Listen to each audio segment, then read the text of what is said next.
issues or maybe specific tariff lines that are big obstacles in the negotiations?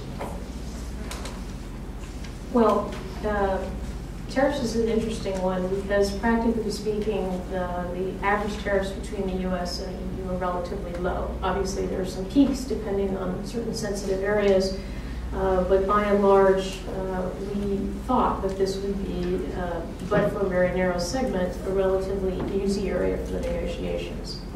In this instance, I would argue that we encountered difficulty in part because, who's here from the U.S. government? Who am I going to offend when I say this? Apologies in advance. In part because there was a tactical decision, I think, taken by U.S. negotiators that got us off on the wrong foot. The European negotiators made a decision early on, I think over the objections even of possibly the Agriculture Commissioner, if memory serves, to put forward a very bold and forward-leaning tariff reduction proposal, covering well above 90% of tariff lines. The U.S. negotiators opted for a slightly different strategy and came forward with a proposal that covered far less than 90%.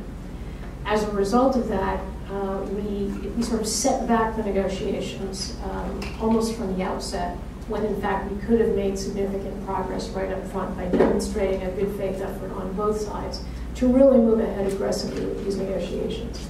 Excuse me, we've since gotten past that, and now we both have on the table proposals that cover roughly 97% of tariff lines.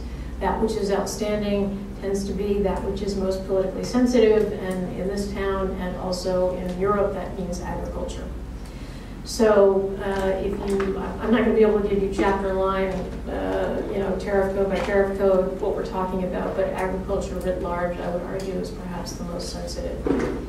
One of the other areas that's not tariff related that I think holds the greatest promise for these negotiations, and also an area where we are, we're making progress but not fast enough, is in the area of regulatory cooperation and coherence.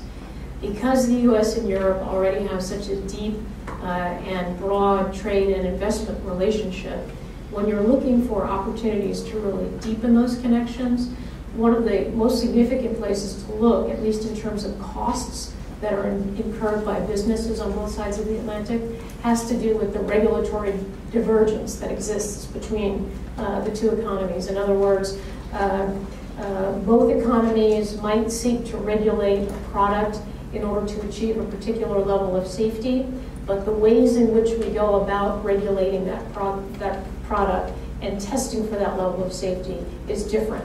So the question is, can we actually, through dialogue and engagement between regulators, not between trade negotiators, but between regulators on the two sides of the Atlantic, can we find ways to identify areas of common ground, either where we can recognize, each can say, well, your standard or your regulation achieves the same level of safety for my consumer as mine does, so let's agree to mutually recognize those regulations so that when a company tests its product in one market, it is then able to be sold in the second market as well. We already have examples like this. If you take one of the most complex products out there, a large commercial aircraft, when the FAA deems a Boeing aircraft to be airworthy, the European equivalent to the FAA does not turn around and then insist that Boeing certify, according to a set of different regulations, that airplane is airworthy. It accepts what the FAA has deemed to be acceptable for airworthiness. It's the same for an Airbus. When the European, the Aerospace Agency, whatever, yeah, I don't know. The equivalent of the FAA in Europe deems an Airbus aircraft to be airworthy. The FAA doesn't require the company then turn around and test it here in the US. So the fact is we can mutually recognize each other's standards on something fairly large like that, but then there are any number of far smaller and far less significant products out there where dual testing is required. All that does is increase costs for companies, and invariably that cost gets passed along to the consumer, for better or worse. So the idea in these negotiations is, where possible, to reduce those instances where you've got divergences in requirements so that there is more mutual recognition where possible. There is also an attempt inside these negotiations to say, look, when one side is considering a new regulation, that there should be consultation with the other economy, so that when we're looking at new regulations, we don't start necessarily from divergent points of view. We start potentially from the same point, so you don't end up with this problem of duplicative testing. I meant to bring with me, and I didn't, probably one of the most entertaining examples to me of this divergence. Fisher-Price makes baby rattles, right? They make two versions of this baby rattle for the US and European market. Even though they look identical, the music they play is identical, the weight is identical, etc. What's different between them? The little keys on the end that rattle have a slightly softer sound on the European version than they do on the American version.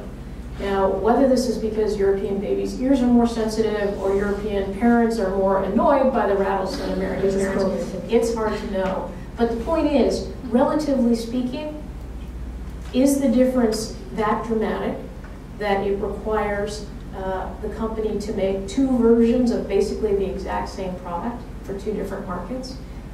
Kind of crazy. If we can find common ground on large commercial aircraft, we should be able to find common ground on baby rattles.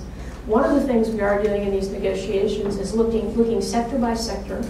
And again, it's the regulators, not the trade negotiators. And I emphasize that because there are some people who say, we don't want this negotiation to cover regulations because we're worried that, in this instance, European standards will somehow be dragged down by less robust American standards. Well, the plain fact is, it's not the trade negotiators who are having these conversations. It's the regulators. And if there's one thing, are there regulators in the room? If there's one thing regulators like to do, they like to regulate. And they like to regulate according to their own set of standards. So by bringing together regulators from both sides of the Atlantic to have these conversations, the idea is for them to try to find common ground. If they can't, that's fine too. But the idea is basically to develop the sort of natural tendency, or the muscle motion, if you will, to actually sit down and engage in dialogue, whether with respect to existing regulation or with the potential for new regulation. So we actually have the regulators in a number of different sectors who are sitting down talking to one another, whether it's in pharmaceuticals or chemicals or automotive. I think there are 8 or 9 different sectors where they're actually talking. In some cases, we've actually been making some significant progress. If you talk to some of the member companies, they will tell you, whether it's in autos or chemicals, there's actually some robust dialogue going on between the negotiators, where there is the potential to actually make some forward movement, to make some changes that would, in effect, maintain the same level of consumer or environmental safety or worker safety, but would actually reduce the cost by eliminating duplicative testing. There is that progress, and that's happening between the negotiators.